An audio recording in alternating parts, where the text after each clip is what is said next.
ஏற்கனவே அங்கே மக்கள் ஆணை தமிழ் தேசிய கூட்டமைப்புக்கு கீழான ஆட்சிக்குட்பட்டிருக்கின்றது.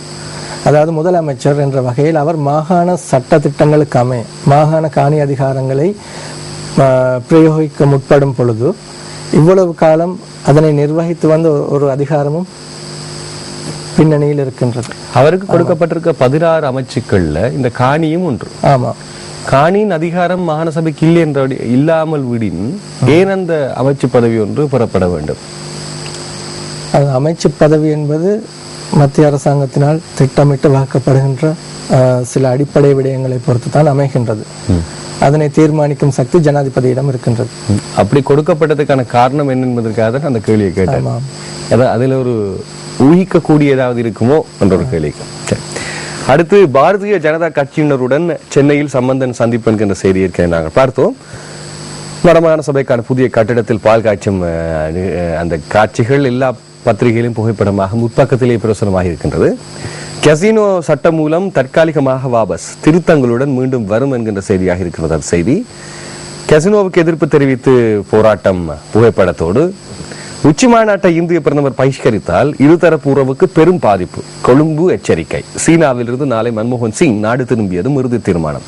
இவ்வளவு தூரம் கொழும்பு பாரதூரமாக எச்சரிக்கை விடுக்கிற அளவிற்கு காரணம் என்ன? ஏனென்றால் இந்தியாவில தங்கியிருக்கக்கூடிய ஒரு நாடு. உண்மையை சொன்னா அதுதான்.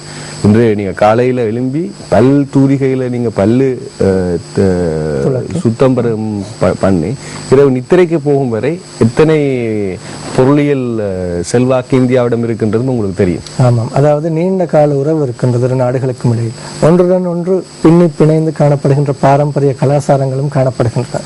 இதன் அடிப்படையில் ராஜதந்திர மட்டத்திலும் இரண்டு நாடுகளுக்கும் இடையில் நெருங்கிய உறவுகள். இலங்கையில் எந்த கட்சி ஆட்சிக்கு வந்தாலும் மாறி மாறி வருகின்ற அரசாங்கங்கள் தொடர்ந்து இந்த இரு நாடுகளுக்கும் இடையே ஒரு நல்ல உறவை பேணி வருகின்றன. அந்த உறவுகளுக்கு பாதிப்பு ஏற்படக்கூடாது இந்த விடயத்தில் என்பதைத்தான் இங்கே குறிப்பிட்டு காட்டப்படுகின்றது. அத்துடன் மன்மோகன் சிங் நாளைய தினம் சீனாவிலிருந்து நாடு திரும்புகிறார். அதன் பின்னர் பொதுநலவாய மாநாட்டில் அவர் பங்கு பற்றுவதா இல்லையா என்பது தொடர்பான ஒரு தீர்க்கமான முடிவு எட்டப்படும் என்று தெரிவிக்கப்பட்டிருக்கின்றது. பிலியந்தலையில் வாய் கசிவினால் பாதிக்கப்பட்ட 72 பேர் ஆஸ்பத்திரி, தொழிற்சாலை மூடப்பட்டது. 22 பேர் இன்னும் வைத்தியசாலையில் சிகிச்சை பெற்று வருகிறார் என்ற செய்தியை நீங்கள் தந்திருந்தீர்கள். ஹலாலுக்கு எதிராக கண்டி நோக்கி பொதுபல சேனா வாகன பேரணி. கல்வித்துறையை அதிகரிக்கும் கரையான் மன்னிக்கவன் கல்வித்துறையை அரிக்கும் கரையான் என்கின்ற செய்தியாக தினக்குரல் பத்திரிகையினுடைய ஆசிரியர் தலையங்கம். இது எதை கூறுகிறது என்றால், அறிவு கண்களை திறக்கும் கல்வித்துறையில் இன்று லஞ்சமும் ஊழலும் தலைவிரித்தாடுகிறது. லஞ்சம் அல்லது ஊழல் தொடர்பான குற்றச்சாட்டுகளை விசாரணை செய்யும் ஆணைக்குழுவுக்கு இந்த வருடம் கல்வித்துறையிலிருந்து அதிகளவு முறைப்பாடுகள் கிடைத்துள்ளதாக ஆணையாளர் டாக்டர் காயந்த விக்ரம் ரத்ன தெரிவித்திருப்பதை அவதானிக்க முடிகிறது. பாடசாலைகளிலேயே அதிக அளவுக்கு மோசடியான நடவடிக்கைகள் இடம்பெறுவதாக முறைப்பாடுகள் தெரிவிக்கப்பட்டிருக்கின்றன. கல்வித்துறையில் உலகளாவிய ரீதியில் இடம்பெறும் ஊழல்களில் இலங்கையில் 13% பாதிக்கப்பட்டிருப்பதாக டிரான்ஸ்பரன்சி இன்டர்நேஷனல் அமைப்பு சில மாதங்களுக்கு முன்னர் வெளியிட்டிருந்த அறிக்கையில் சுட்டிக்காட்டியிருந்தது. வெவ்வேறு வடிவங்கள் லஞ்சம் கொடுத்து சேவைகளை பெற்றுக்கொள்வது அதிகரித்து காணப்படுவதாக தெரிவிக்கப்படுகின்றது. இப்படி இருப்பின் கல்வித்துறை வீரிட்டு இல்லாமல் இருப்பின் எதிர்காலம் மோசமடையும் என்பதில் எந்தவித சந்தேகமும் இல்லை. வெறுமனே பாடசாலைகளிலே பிள்ளைகளை அனுமதிப்பது மாத்திரமல்ல ரசூல், பிள்ளைகளை மாத்திரம் அனுப்பிப்பதல்ல, பிள்ளைகளை ஒரு பாடசாலையில் இருக்கக்கூடிய ஒரு கிரிக்கெட் அணிக்கு போடுவதற்கும் இலங்கையில் லஞ்சம் நாங்கள் பார்த்திருக்கிறோம். ஒரு காலகட்டத்தில் ஆசிரியர் சேவை இடமாற்றங்கள், ஆசிரியர்களை மாற்றுவதில் இருக்கக்கூடிய லஞ்சம். அதே நேரத்தில் ஆசிரியர்களே அவர்களுக்கு அனுமதி கோரல் ஒன்று இருக்குத்தானே, அவர்களை அழைத்து அவர்களுக்கான அந்த அந்த சேவைகளை ஒப்படைப்பது, அதிலே தேர்வு செய்யும் நடைமுறையில் இருக்கின்ற சிக்கல், நேர்முக தேர்வுகளில் இருக்கிற சிக்கல் தொடர்ச்சியாக. அது மட்டுமல்ல கஜமோகன், வைத்தியத்துறை பாலியல் லஞ்சம் கூட கேட்கப்பட்டிருந்தது. ஆமா, மற்றது இந்த விடயத்தில் இன்னும் ஒன்றை கருத்தில் கொள்ள வேண்டும். போலி வைத்தியர்கள், போலி பொறியியலாளர்கள் மற்றும் நாட்டின் முக்கிய துறைகளில் கல்வித்துறையுடன் சார்ந்த பல்வேறு போலி துறை சார்ந்தவர்கள் உருவாகலாம் என்ற விடயமும் அங்கே சுட்டி காட்டப்பட்டு. இது தினக்குரல் பத்திரிகையுடைய ஆசிரியர் தலையங்கம். மேசையில் கூடை, கூடையில் மேசை, கசினோ சட்டம் மூலம். முன்பு கூடையில் போட்டதெல்லாம் இனிமேல் மேசையில் தான் போல, இப்படி மக்கள் சொல்லுகின்றார்கள். போதை வைத்து விபச்சாரம், இப்படியான பல விடயங்கள் கூடையில் இருக்கின்றன. கசினோ கிங் அங்கால பார்த்து சிரிச்சிட்டு இருக்கிறார். இது மூர்த்தியினுடைய கார்ட்டூன் தினக்குரல் பத்திரிகையினுடைய கார்ட்டூனாக வரையப்பட்டிருக்கிறது. நிறமோடு வந்திருக்கிற பார்த்தீங்க. ஆமாம். இதைத் தொடர்ந்து நாங்கள் சுடரொளி பத்திரிகையினுடைய செய்திகளுக்கு செல்வோம். சுடரொளியினுடைய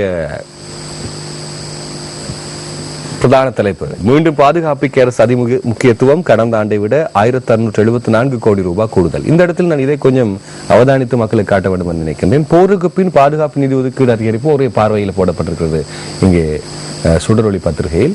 இதிலே பார்த்தீர்களாக இருந்தால் 2009ஆம் ஆண்டு 17,706 கோடி, 2010 20,221 கோடி, 2011 21,521 கோடி, 22,994 கோடி 12ஆம் ஆண்டு, 28,950 கோடி 13ஆம் ஆண்டு, 2014 30,624 கோடி.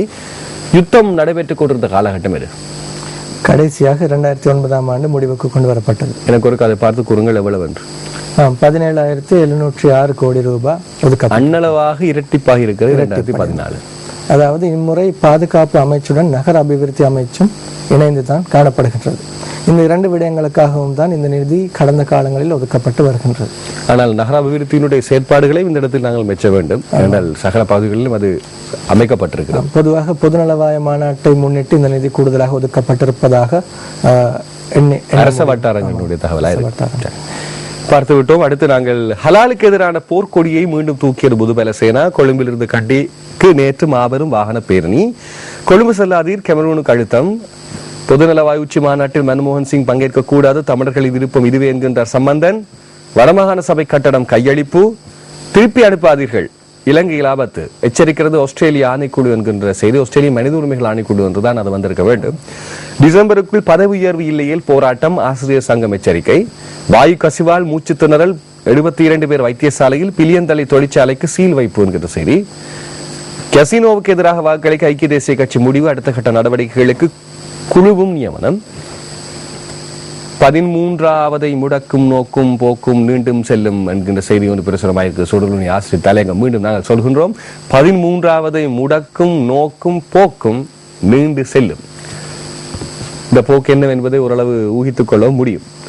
அடுத்து அருமையான ஒரு கார்ட்டூன் ஒன்று, காலத்துக்கேற்ற கார்ட்டூன் ஒன்று வரையப்படுகிறது ஜேபியினால்.